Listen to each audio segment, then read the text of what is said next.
to post videos, of course, but it obviously won't be from here. Now, this is a video that I couldn't help but make just because of how pertinent it is to know what's going on with Julian Assange and WikiLeaks right now, seeing as they're connected to Mueller's investigation, which also ties into the Clinton investigation. Now, a little bit of quick background on this story. Julian Assange started WikiLeaks in 2006, but didn't really gain a lot of attention until 2010 when he released a series of leaks provided by Chelsea Manning. After this, the US government launched an investigation into WikiLeaks, and late in 2010 they urged a lot of their allies to help them in this pursuit. And it was soon after that Sweden issued an international arrest warrant for Julian Assange for sexual assault and rape, which Assange has denied endlessly. And Assange even said that he'd just be extradited from Sweden to the US to face charges for his perceived role in releasing US government secrets. Now, Ecuador granted him asylum in 2012, and he's been at the Ecuadorian embassy in London for the past 6 years. It's also worth noting that last May, Sweden dropped the rape and assault charges against Julian Assange. Now, when Assange was in the UK, he turned himself over to authorities back in 2010, and then he got released on bail. But this came after he found out that he wasn't able to prevent extradition proceedings. So he then breached his bail and absconded to avoid the imminent extradition. So that's why he was confined to the Ecuadorian embassy in London. If he left the embassy, he could be arrested by UK officials on the spot. But now, despite all of the help that Assange has given to the US citizens and just citizens of the world, specifically in the US, for making our government, our spy agencies, and our foreign policy far more transparent, Ecuador will imminently withdraw asylum for Julian Assange and hand him over to the UK. On Friday, Ecuador's president traveled to London for the 2018 Global Disability Summit, but it was really just to talk with British officials to finalize Ecuador's withdrawal of asylum protection for Julian Assange. And the change in heart from Ecuador comes largely because of the change in the administration in the country. I mean, the new president, Lenin Moreno, views Assange as more of a burden that he's inherited than anything. And Moreno also met with Spanish officials in Madrid who were upset about Assange's denunciation of human rights abuses committed by the Spanish central government against those marching for Catalonian independence. In fact, when Assange had his internet cut out in, I believe it was March, it was primarily to get him to stop tweeting about the Catalonian protesters.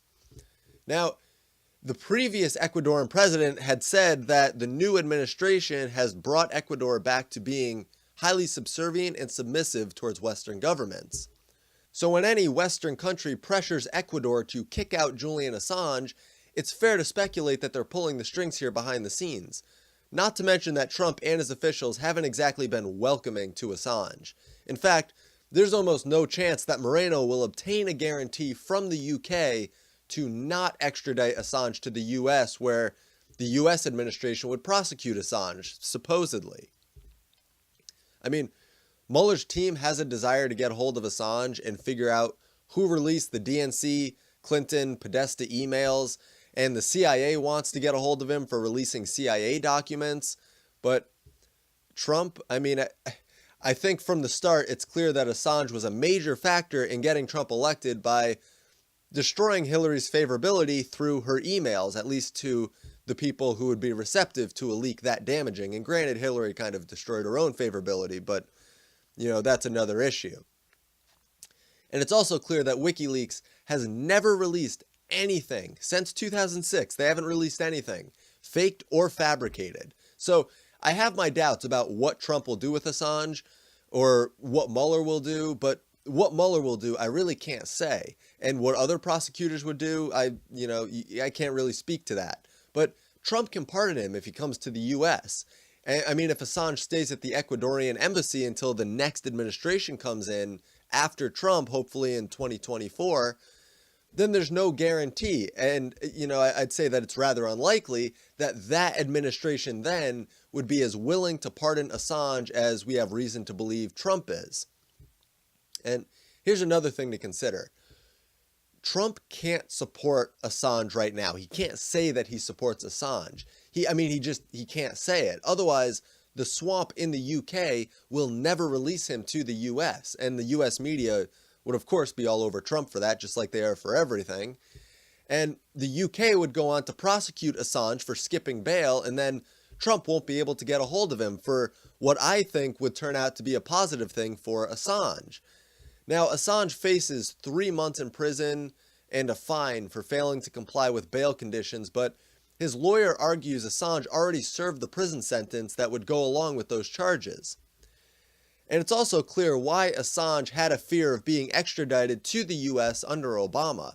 He had to release the Hillary, Podesta, DNC documents, and Obama was eager to prosecute Assange, but they concluded there was no way to do that without also prosecuting the newspapers that released his findings.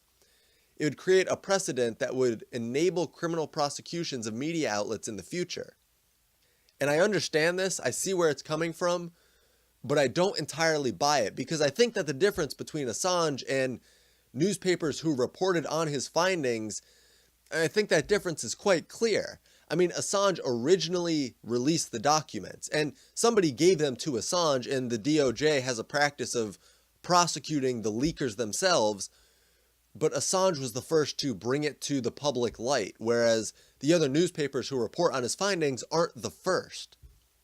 The newspapers just report on what was now public information. There's a very clear difference, and it's so obvious that it almost seems like a trick to get Assange to come to the US without any real resistance or pushback. And not to try to, attribute this malevolence to Obama and not to Trump, but the circumstances surrounding the decisions made by both of these men is important and ultimately crucial to understanding the interplay of factors here. And the DOJ, like I said, has also been focused on getting to the root of leaks and going after the leakers rather than the publishers. And Assange would be a publisher, not a leaker. Chelsea Manning is an example of a leaker. Edward Snowden was a leaker. Assange is not. And Pompeo had a troubling rant against WikiLeaks, basically saying we need to prosecute Assange, making him seem like an actual enemy of the people when he's not. He's an enemy of the corrupt state. But this was when Pompeo was CIA director, not head of the State Department. But if he was sympathetic towards Assange as a CIA director, first, that looks really bad when WikiLeaks released documents on the CIA, but second, it would also mean that there would be a lot more pushback to confirm Pompeo if he's sympathetic towards someone who released secret government documents and the emails of Trump's political opponent in the 2016 election. Now, if Assange was extradited to the US and prosecuted, he'd resist it on the grounds that publishing documents is not a cognizable crime and that the US is seeking his extradition for political charges that, by treaty, cannot serve as the basis for extradition. But even if extradition is the route that they go down, it could take 1 to 3 years, and it would probably be spent in prison since the UK wouldn't release Assange on bail after what happened last time. So, best case scenario, Assange spends another year in prison, despite spending roughly a decade in prison without being charged with any crime. And yes, I understand the dangerous precedent set with leakers or publishers of leakers as Julian Assange is. There are certain things that a government needs to keep secret, such as military operations, tactics, certain communications, certain systems. And they see Assange as possibly being able to release these things. But now, whenever a media outlet releases something the government didn't want them to release, it's something that they can be prosecuted over. You can't throw the baby out with the bathwater here. It needs to be a case-by-case procedure. So, we'll have to see what happens. The most likely scenario that I see happening is that Assange is extradited to the US and the UK holds on to him in prison for a while, and then Trump will hopefully be able to work his magic with Assange and pardon him. So that's all for this video.